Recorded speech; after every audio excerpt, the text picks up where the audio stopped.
And thank you to Susan Clark, all the way from New Mexico, here with us today at the Center for Spiritual Living, Denver. Thank you, dear ones, for having me back. It's good to see you all again. It feels like it's been a lifetime since I've been here. And many of you know that since the last time I've been here, I've had a chance to travel to Africa and experience what's happening with the philosophy that is the science of mind in Kenya. And we're going to talk just a little bit about that today. Because originally I was scheduled to be here a couple weeks back, and scheduling and with Reverend Elzia, and things got moved around. So I'm here today. It's Palm Sunday. Thank you for being with us. It's also springtime in the Rockies. So those of you that are from here know, and for those online, we're going to fill you in on the secret right here and right now. Springtime in the Rockies means it can be summer in the morning and winter in the afternoon, or vice versa. We winter in the morning and summer in the afternoon. Today, it's a little undetermined. So that means we're going to get both somehow, some way today. So springtime in the Rockies, always a good time. Thank you for having me back. So what's next? It's a good question. I remember a number of years back, sitting in a great hall in Asilomar, California, and the speaker walked out onto the stage and looked at us and said, "Your judgments of me have already created an experience in your life."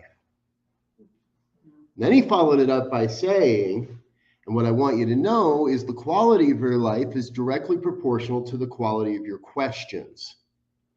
Now, you've probably heard me say that second part more than a few times because I fell in love with that thought right then and there. The quality of your life is directly proportional to the quality of your questions. And the question today is, what's next? Now, this is part of, and I want to kind of set the environment for you a little bit. This is part of an ongoing conversation that's happening within the Centers for Spiritual Living. And over the last several years, we have been developing these annual themes. And the theme takes on, it's a kind of a life of its own. And some communities, some ministers, some churches do decide to use those themes. Some don't. Some switch them up a little bit. Some make them a little bit different. And then, of course, you've got CSL Denver, where we like to color outside the lines anyway. Always have. So when you go home this afternoon, you might see a whole bunch of different options from various communities to look at this same question of what's next. It's part of a grand rising. It's part of what I believe is a reimagining.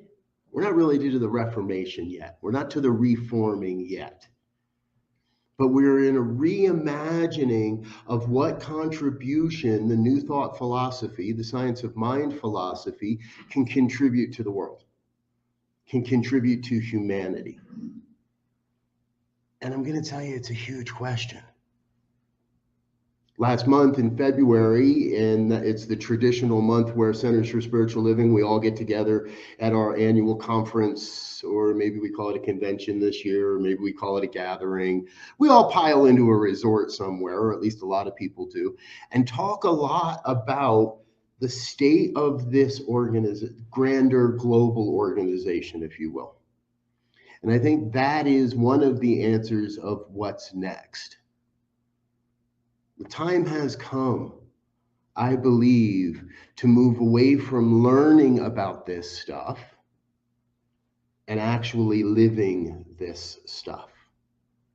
Now, the unique part about this, and that's a theme that we're hearing amongst a lot of leaders within the New Thought movement, not just in Centers for Spiritual Living, but in the Unity movement, in the Divine Science movement, in the independent New Thought communities across the planet. I hear more and more that people want to know what they're doing makes a difference. Well, here's the good news. Just by the fact that you're here on the planet breathing means you are making a difference. Means that your life matters. Who you are and what you bring to the world makes a difference. And we want to remember it's all based in consciousness. So I'm going to ask our producer, Diego, to bring up that first slide for us, if you would, sir. Ernest Holmes wrote back a long time ago in the book Love and Law, we must open up the doors of our consciousness and expand and expand and expand, and no longer think in terms of the backyard lot, but in the terms of the infinite nature of the universe. Thank you, sir.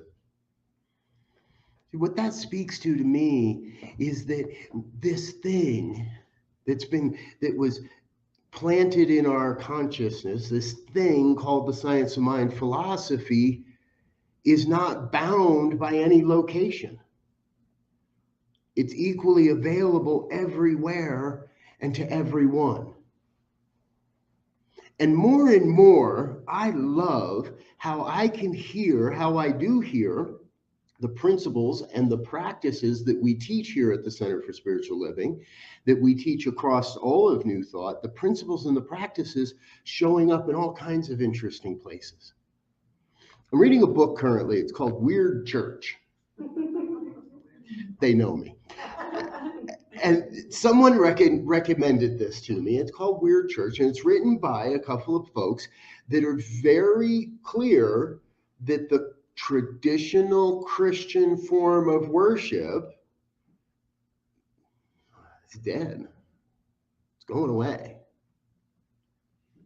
We see declining numbers of attendance across, now I went and hit the button I'm not supposed to hit. Declining across all faith traditions. New Thought, Christianity, Judaism, Muslim, Islam, we're all kind of finding ourselves. And here's what I think is happening. It's not so much that the numbers are going down, it's that the numbers are coming back to one. Because in this book, Weird Church, as Christian as these folks are, as hardcore, they're looking at how do they bring Jesus back to everybody. And they're very clear that that's their mission.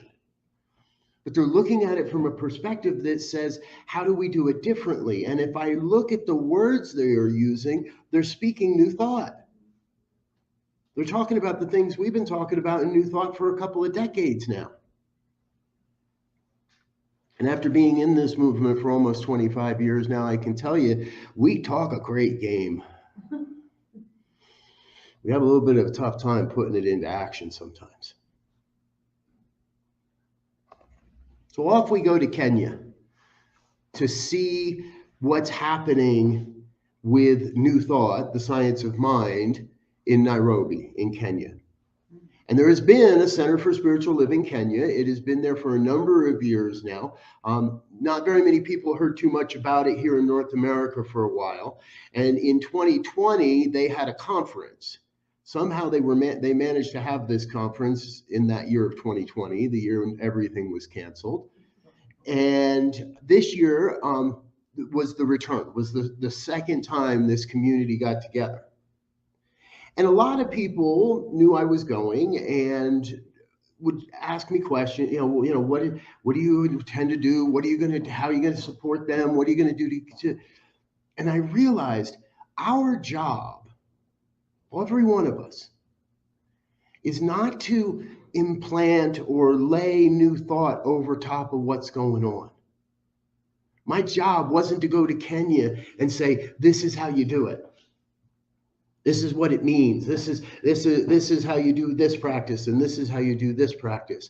I believe we have reached that point in this movement where our job is to support the natural uprising of New Thought, of the science of mind, wherever it is, however it looks, wherever it shows up, and in whatever language they're using. Not everybody's going to use the words that Ernest used. We must expand our consciousness. We must expand our ability to look at what's happening, not only in our lives, but across the entire planet from that perspective of oneness.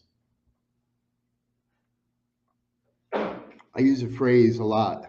It's actually one of our logos for New Thought Media Network. Deeply, we are one. Deeply, we are one. And I know I'm one of those guys that can forget that. I can real easily the news or the politics or did you hear what this representative said, or did you hear what happened in this city around gun violence, or the good news that's happening in our world around social justice and equity? And it's real easy to slip into that. They're wrong. That's not right. She shouldn't do that. He can't say that. In a world where we are one, I believe we're being called to express that in an even greater and greater way. I have a great example of the proof of this. Those that know me know I'm real big and real deep into the life visioning process. It is one of the primary spiritual practices of the Centers for Spiritual Living and growing within the New Thought movement as a whole. Yes, I love my prayer time. Yes, I love my meditation time. Yes, I love to fill my journals with all kinds of wonderful stuff. But nothing jazzes me quite like a conversation with the divine in the visioning process. And I was in a visioning session this past week and with a couple other people, and it was one of those experiences where when we got done and we started sharing things, it was almost eerie how incredibly aligned everybody's message was, what everybody received in these questionings. And I'll back up for a minute for anyone that may not know what the visioning process is. It's a meditative process where we ask a series of questions, powerful questions, the kind of questions that can change our lives, the kind of questions that direct and help to shape our lives. And in the answers and sharing the answers that we got to these questions this day, it was, wow, this is straight up. We're all saying exactly the same thing. And someone in the group said, I can't believe how aligned we are. And I said, but that is our job. Because there is not three visions. There's one vision. And we were each a conduit of allowing that vision to reveal itself. We each had a little piece, a part to play. Now, for some reason, it was pretty important that the three of us hear the same message. And what I know is if all of us here were to sit around for an extra hour or so after church, you're all ready for this, right? We're gonna, long session today, folks. We're going into overtime. So if we were to sit together in these questions, we would find those same similarities. Because God is trying to be itself through every one of us. The divine has to have an outlet for its creative power, and that is you, and that is me, and that's everyone online, and that is everyone everywhere. Even if I don't like their politics. I know that's a tough one. Even if I don't like what they're saying, or how they're trying to show up. Now, if you're hurting somebody, that's a little different. I don't believe it's our job to change people's consciousness. I believe it is our job to expand our own consciousness and see that the person that is doing the harm is the one that is probably even more harmed, is the one that needs our prayer work even more. The one perpetuating the crime is the one that needs the most healing. So again, our job becomes the ability, the opportunity to see the divine in the midst of everything that's going on. Everything. Diego, we'll take that next slide, please, if you would, sir. This is also by Ernest Holmes. This is a little bit later in the book, Love and Law, on page 138. There is not only is there an activity of mind and spirit ready, it is surging forward with tremendous power. The seed that grows in the crevice in the wall has the power to burst the wall. You get it, you're the seed, right? You get it that the wall is the way it's always been. The theme for the month is this is the way we've never done it before. What's next? We got to do church different, folks. We got to do spiritual community differently. And we've got to do our own lives differently. It's easy to be an armchair quarterback on Monday and talk about what the politicians said on last Friday. It's easy to sit in a place and say corporations shouldn't do this. I watched a documentary this past week on the history of Cannon City here in Colorado. Anybody know? I didn't either. It's a mess. There's a reason that real estate's cheap down there. It's polluted. It's radioactive. It's a long-running, multi-decade problem. And I didn't know it was a Superfund site. It's an EPA Superfund site. I think it's our opportunity to be able to look at the things that are happening in our lives and in the world and not just push that problem aside. Not just say, oh, well, that's in Cannon City.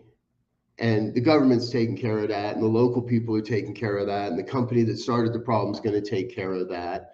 Now, I'm not saying that we have to put on hazmat suits and go down to Cannon City and try to physically clean what's going on. But how long would it take to write a letter to the governor? How long would it take to write an email to a senator? How long would it take to ask our representatives to do something that benefits the people of the state of Colorado rather than their own fame and their own glory? I was out of town last week visiting some old friends in Utah, some people, one guy I hadn't seen in 30 years, picked up like nothing was missing, because we're one.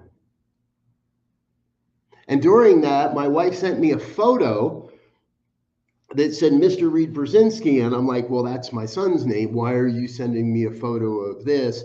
And what she was communicating to me was that my 18-year-old was writing our representatives and our senators around I'm going to admit it, I don't even know the bill they're talking about. Something to do with kids and the internet. I run a media company. I should probably be aware of this. And he's writing letters and receiving responses for issues, and he's barely over 18. It made me stop and say, why haven't I done this? I'm the adult in the house. Why haven't I done this? Why haven't my wife and I both done this? See, what's next is that we've got to stop sitting around in rooms and reading our books at night and studying our how this works and work it. There's a great metaphysician, New Thought leader out of Chicago. She's no longer with us. Built a fabulous church, Christ Universal Temple. Reverend Dr. Johnny Coleman. She made this phrase famous. It works if you work it. You know, I've seen it again and again and again in my time in this philosophy. Somebody comes in the door, they get all psyched, they're happy to be here. Now, maybe they're sitting in the back and they cry for the first few sessions. That happens a lot too. When you hear the truth for the first time, it can sometimes be emotional. And people get jazzed, and we start to learn about this philosophy, and we learn a little more, and maybe we end up in practitioner training, and now we learn a little more, and then maybe we get the call to ministry, and we go and we learn a little more, and then somebody says, hey, you can go over here and do this doctorate program, and we do that, and you learn a little more. But along the way, we forget to work it. We're so busy learning how to fix things, but we're not fixing things. Consciousness alone can do wonders. I have changed my life through my own consciousness. But I also had to do the work of learning how to balance my checkbook. I had to do the work of learning how to organize myself, my life, my business, all of the various parts and pieces of this thing called life. And I hear people all the time, wow, this stuff really works. They get a check in the mail, or their insurance company says, hey, we didn't pay, or somebody paid too much, so there's another check coming in the mail, or you're looking for the right car and it shows up out of nowhere. This stuff really works. So how are we working it? What are we doing to work it? I think, Center for Spiritual Living, I think you've hooked on to something that's really a cool idea, actually. And I'm sorry I couldn't be here a couple weeks ago for Spiritual Cinema Night, because I think it's a great way to work it, to take this message in a different and new way that doesn't look like church, that doesn't look like some white guy preaching at you, lecturing you. And I have a suggestion for maybe one of your next ones, and that's Hector and the Search for Happiness. And it's actually available on Amazon Prime right now on the free level. So if you're on Amazon Prime, go check out Hector and the Search for Happiness. I think in some ways that movie points us to how we can each take our own individual action out into the world. Because who you are matters. How you show up in this world makes a difference. Some of us are going to write our representatives. Some of us might feel compelled to go march downtown at the Capitol building some afternoon for some reason or another. Some of us may feel compelled to create a podcast or a video broadcast.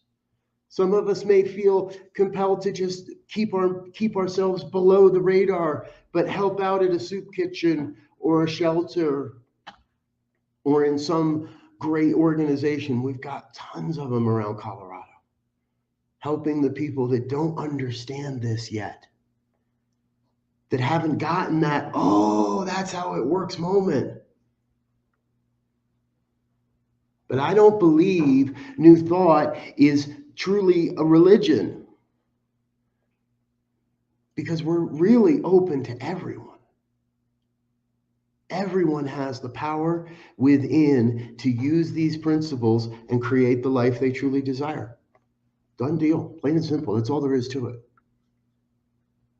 What's next? Well, you get to tell us that. You get to make that up for yourself. I'm not here to tell you what to do. Go to Kenya. Go to Detroit. Go to Des Moines. I pick on Des Moines a lot. I'm sorry, Des Moines. If there's anybody out there from Des Moines, I pick on Des Moines a lot. You've got to make this up so it works for you, and so it works for the betterment of humanity, so that we're not doing any harm, so we're not putting anybody down. And if there are people in your life that you just can't talk about, if there are politicians that push your buttons, ignore it. No big deal. Somebody else will be here to do it.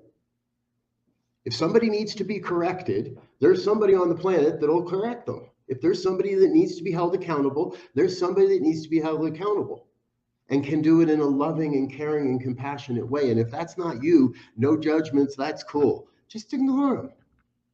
Put it to the side. I believe there is a vision, one vision, that is true for all of us. Just as I believe there is one truth that is the divine expressing itself.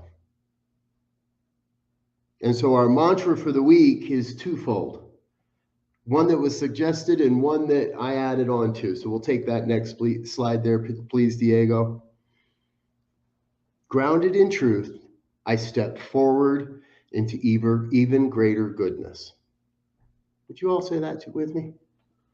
Grounded in truth, I step forward into even greater good. And then the rejoinder to that, we'll take the next one, Diego. Whoa. We'll go to that next one. There it is. Lifted by vision, I step forward into even greater good. You are both grounded in good, and within you is a vision of even greater good.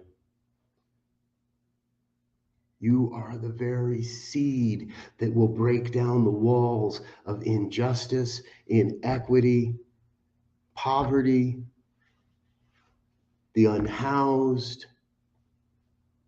I don't know what good you're going to do, but I know you're here to do good.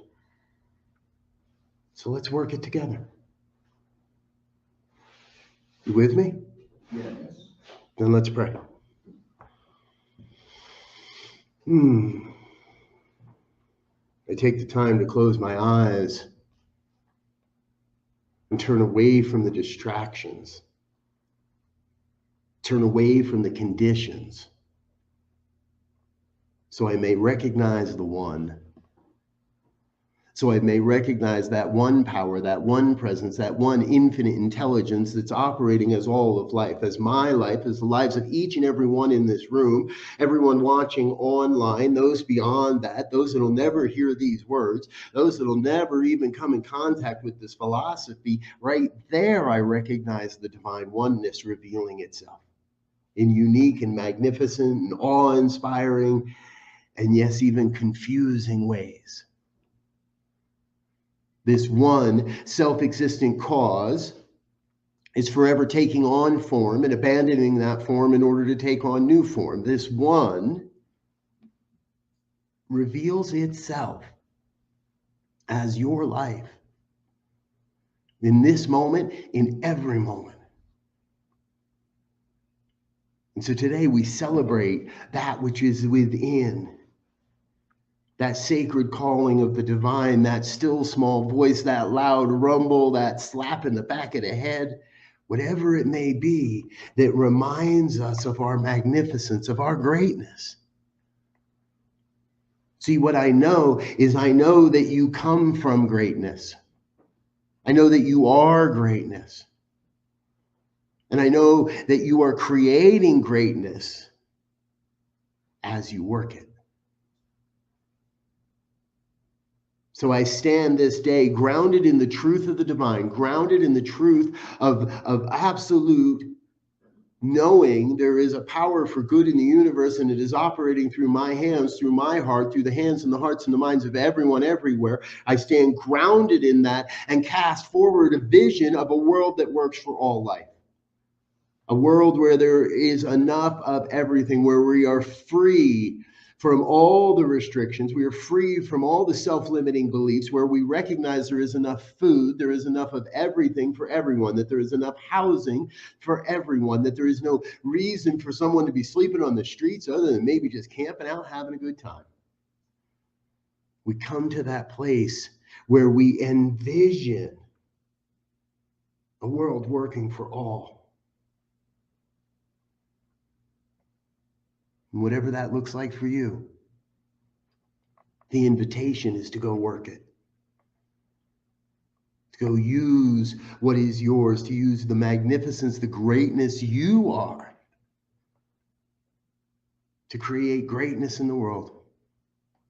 A world that works for all. I am so very, very, very grateful to be a part of this, to be witness to this, to be here in this moment of what's next and recognize that what's next is a loving wave, a wave of love and compassion, a wave of vision washing over the planet, washing away everything that no longer serves so we may create newly and create justly. Create a world that works for everyone.